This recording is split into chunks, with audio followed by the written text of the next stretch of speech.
Poker players, this is Steve again with my third Holy Grail video. You really should watch the last one in order to get the most out of this one. This time we will determine when we can limp, and then we will create a Holy Grail strategy for dealing with limpers ahead of us. As before, this lecture is based on the book you see here, but I can't cover all the limping and raising information in a short video. So I urge you to read the book if you want to delve into this subject more deeply. My last video introduced a very simple Holy Grail opening algorithm, one that provides us with our baseline advice for when we have an open opportunity. But it is very common to be facing limpers, especially in late position in a full ring Vegas 1-2 game. Let's see how various poker games are actually played, summarized in this table. This shows both modern and historical stats as well as some online and live stats. Notice that limping is very common in a real game. This is the LFI stat, which means limp first in, and is the same thing as open limping. Notice that GTO Wizard recommends open limping with a very low frequency of only 3%, and this is entirely from the small blind. Modern PokerStars 6 Max players have taken this to heart and only limp slightly more often at 5%, which is a significant improvement over their 2011 LFI stat, which was 10.7%. But Vegas 1-2 was full of open limpers in 2015, 9 times the GTO frequency. That may have improved somewhat since then, but live low stakes players clearly open limp far too often. Once the first player limps in, many other players like to limp behind with lots of combos that they should really raise with or fold. This is the LWPC stat, which means limp with previous callers. This is the same thing as limping behind. Notice that game theory has a 0 range for limping behind, which is because GTO has no open limping, so you can't limp behind. Even so, the tough PokerStars 6 Max players limp behind nearly 9% of the time when given the opportunity. This is a big improvement from 2011 online players who limp behind more than twice as often. 2015 Vegas players were even worse, limping behind at a huge 35% rate. We will see later that open limping and limping behind are both huge mistakes that cost our competitors a lot of value that will come to us if we know how to exploit these weak villains. So, what should we be doing in these soft games? Our first step is to determine whether we should ever limp ourselves by either open limping or limping behind. Then we will determine how to adjust our baseline Holy Grail open strategy when there is at least one limper ahead of us. Spoiler alert, we will be punishing those limpers. There are many apparently rational arguments both for and against open limping, but they don't really help us to formulate a limping strategy since we can convince ourselves of anything. That's cognitive bias at its worst. If we want to limp, we can find a reason. So perhaps we need something else to guide us. First, we might think about what game theory can teach us. It turns out that GTO Wizard has no open limping range at all, 0, until we reach the small blind. This is a remarkable result considering that most small stakes players limp quite often and from every position. GTO says they are making a big mistake by doing this. This chart shows the small blind open limping range with 100 big blind stacks. Red indicates opening and green indicates calling, which is the same thing as limping. We should open with a 37-point range approximately and limp with another 11%. But notice that every limping combo is a mixed strategy combo, so we can easily construct an implementable chart with no limping at all. For example, we could always fold 10-4 suited, but always open Queen-2 suited. Just remember, the reason we have mixed strategy solutions here for GTO models is to make sure that every GTO player is unexploitable by the other GTO players at the table. So this is what I have done with the Holy Grail open algorithm, which is to create an implementable system which has a 34-point opening index from the small blind, which is also a 45% opening range. There is never any open limping in the Holy Grail system, not from any position. Since there is no GTO open limping, there can never be any GTO limping behind. However, we do have limping in a real game, so it's at least conceivable that limping behind in a real game might sometimes be okay. Game theory does not necessarily provide good advice for a real game with weak players. It's possible that open limping in some situations might be profitable, but that doesn't mean open limping is the most profitable option we have. For example, limping under the gun with aces is certainly profitable, but it is unlikely to be more profitable than opening would be. So let's look at what the PokerStars NL50 stats can tell us. This is a plot of our positional profit as a function of how often we limp first in, which is the same thing as open limping. This is based on 10 million PokerStars 6-max hand histories, which is plenty of data to make a reliable conclusion. Clearly, the optimal LFI frequency is 0 from every table position. We can see that our profit is highest when our LFI percentage is lowest, actually 0, and this is true from every table position. We could also study 6-max data from 2015 and 6 and 9-max data from 2011 and 2015 when these online games were much softer, and we would see the same result. So there is only one conclusion that we can make from these results. We should never open limp, except maybe sometimes from the small blind. And even then, we can choose to play an implementable strategy and never open limp from any position. That's the Holy Grail strategy. A very common situation we face in Las Vegas low stakes games is to face at least one limper when it is our turn to act. In fact, it is somewhat uncommon in these games to have an opportunity to open in late position. When we find ourselves in this situation, we have three options. We can fold, we can raise, which is RWPC stat, raise with previous callers, or we can limp behind, which is the LWPC stat, or limp with previous callers. Unfortunately, GTO solvers can't provide much insight here. Since they don't allow open limping, limping behind isn't even possible. Even if we constructed a GTO model that allowed open limping, it would likely produce very few limping behind recommendations. But there is another solution that we can study, PokerSnowy, which is an artificial intelligence engine rather than a GTO solver. PokerSnowy does provide some insight, but it applies to very strong players that PokerSnowy models. I'm not going to go into the details here, but PokerSnowy recommends a strategy that is quite similar to what I will recommend here. This graph plots the profit we make at each position when we limp behind, based on 10 million PokerStars NL50 hand histories. The optima are shown here and are at about 1%, which indicates that we should rarely be limping behind. But these curves are fairly flat near the peak, especially the button curve, so we could choose to never limp behind and lose very little profit, if any. On the other hand, we could choose to occasionally limp behind, again with little or no profit loss, especially from the button. The explanation for this is likely related to the occasional presence of multiple limpers. This doesn't happen very often in this online 6-max game, which is where these curves come from, but it is more likely on the button. So it may be unprofitable to limp behind a single limper, but might sometimes be okay to limp behind multiple limpers, especially from the button when we will have absolute post-flop position. But if we look at the right side of this graph, we can see that limping behind too often would be very expensive. Let's look at the cutoff curve. Limping behind at a 7% rate would reduce our cutoff profit from about 21 big blinds per 100 opportunities to nearly 0. That would be a huge leak.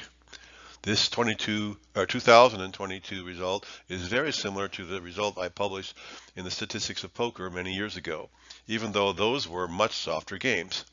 So the conclusion is fairly obvious. Never limp behind one limper, and rarely limp behind multiple limpers, perhaps only on the button. Another exception is that limping behind can be acceptable in the small blind, since we get a discount. This graph plots the profit we make when we limp behind other limpers. There is no clear optimum here. with nearly the same profit whether we never limp or limp at a 35% rate. But strictly speaking, the optimum here is at 0%, with a win rate of about minus 15 big blinds per 100 opportunities. But our win rate at 35% is only about one big blind worse. And even though this graph is based on 10 million hand histories, this small difference is not enough to rely on. So this graph is clear. We can choose never to limp behind, or we can limp behind up to about a third of the time. It wouldn't make much difference in the PokerStars NL50 game. However, we should be careful not to take this too far. There are many players who will limp behind with any two cards, thinking that they're getting a great price. But this curve shows that limping behind 65% of the time would drive a huge additional loss of about 20 big blinds per 100 opportunities. Limping behind with any two cards that we don't raise would be a huge leak. The conclusion here is clear. We can choose to never limp behind if we wish to keep things simple, or we could also choose to limp behind about a third of the time.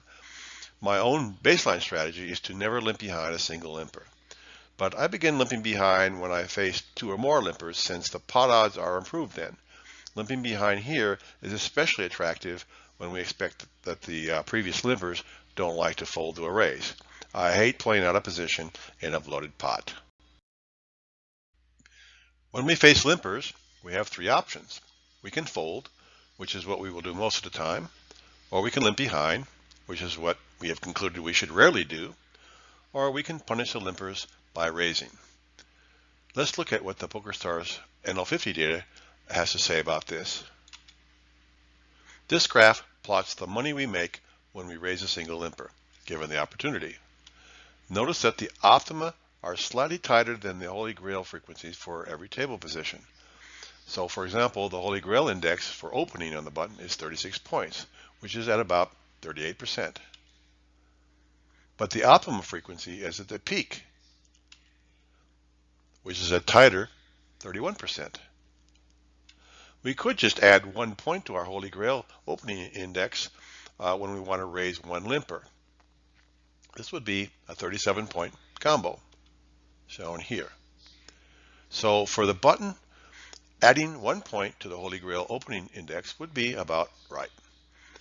If we repeat this analysis for the cutoff and hijack, we would find that the optimal raise is about 1 point higher than our opening index from our current position. We could also find some guidance by looking at PokerSnowie, which is an artificial intelligence engine rather than a GTO solver. When we convert the PokerSnowie raise limper frequencies to the Holy Grail system, we find that Snowie recommends raising a single limper with our Holy Grail open index plus about 2 points.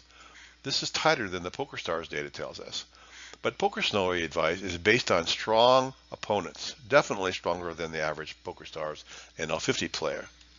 So perhaps the best advice would be to add 2 points to our open index when facing nearly perfect opponents, add 1 point to our index when facing strong opponents like PokerStars NL50 players, and add no points to our index when we face relatively weak opponents like Vegas 1-2 players. Conventional wisdom states that we should add 1 big blind to our normal opening bet size for every limper ahead of us. This is not part of most GTO models, since limping is not part of their decision trees. I don't know where the 1 big blind rule comes from, but it appears to be mainly just a convenience rule, since 1 big blind is a nice round number. But perhaps the rule is the result of our desire to keep our bet to pot ratio constant, regardless of the number of limpers ahead of us. Let's see how this works for various bet sizings. This table summarizes what our bet size would need to be when we keep a constant bet to pot ratio. The first row indicates the size of a 1-2 pot when we have an open opportunity, which would be 1.5 big blinds.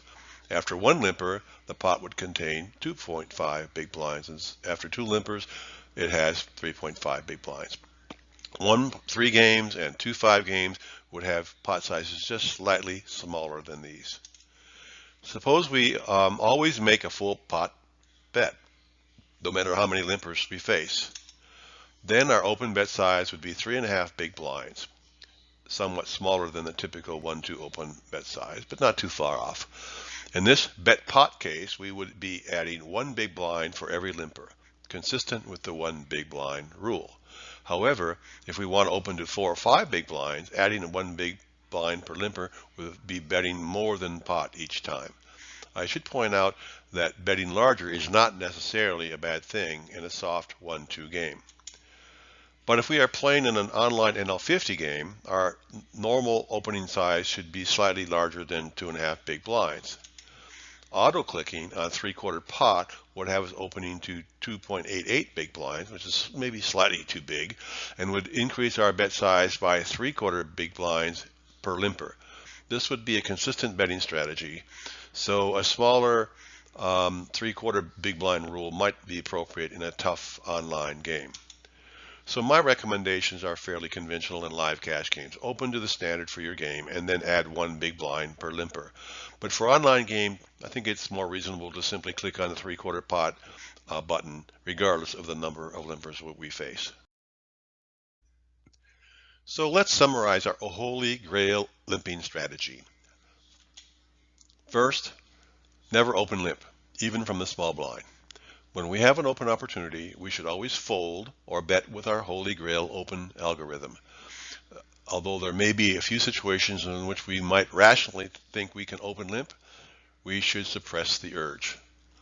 Next, never limp behind a single limper, even from the small blind. Although game theory allows some limping behind from the small blind, these are mixed strategy combos. We choose to convert them into a raise or fold pure strategies, making our pre-flop strategy easier to implement.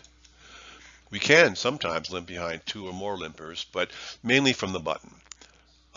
We can do this because our implied odds are improved with multiple limpers and because we will have post-flop position over those limpers. We only limp with the bottom of our button open range, which is already very wide, and when our table history suggests that a normal raise won't thin the field much. Remember, our goal is to get heads up when we raise. Finally, we should be reluctant to limp behind from the small blind. It might seem that we have great pot odds, but we will have the worst possible post-flop position, so we won't be able to realize our equity very often. We should normally fold or raise, and when we raise 1 or 2 big blinds higher than we would normally open from the button, and adding an additional big blind for each limper. This might be 6 big blinds after 2 limpers. Our Holy Grail baseline strategy for raising limpers is to raise with our normal opening range, adding 0 to 2 points per limper, depending on the softness of our competition. Suppose we are playing in a soft 1-2 game, facing 2 limpers from the button. We would normally raise 1 or 2 limpers with the average with the same range that we would open with, which is a 36-point hand. I might then adjust this slightly depending on my reads. On the other hand, I might add 1 point per limper in a tough Vegas 2-5 game or an online WSOP.com NL50 game. Finally, we add the conventional 1 big blind per limper in a live game, and we click on the 3/4 pot button in an online NL50 game. The Holy Grail strategy is so simple we can summarize it on just 1 page. This is our combo power index algorithm. We simply double the power number of our top card, adding it to the power number of our bottom card, and finally adding more points for other characteristics of the combo, such as suitedness and connectedness. If you don't understand this, you should read my book or watch lecture number 2. This is our Holy Grail position index algorithm. We simply assign 34 points as a position index for the small blind, adding 2 points for every position we sit rightward until we reach the low jack -2 seat, which adds only 1 point instead of 2. Finally, this panel summarizes the Holy Grail strategy that I have introduced so far. We open with our position index and raise limpers with our position index plus 0 to 2 points depending on the game. Additionally, we never open limp and we rarely limp behind. We stick to the Holy Grail baseline, but we also adjust to our poker landscape by adding or removing neutral combos from our range.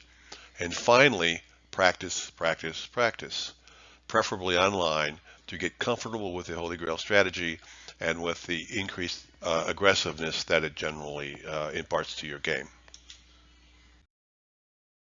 Let's go through an example. Suppose we are playing in a Vegas 8-handed 1-2 game. 2 players limp, and it's on us in the cutoff with 9-7 suited. What should we do here? Notice the graphic in the lower right of the slide.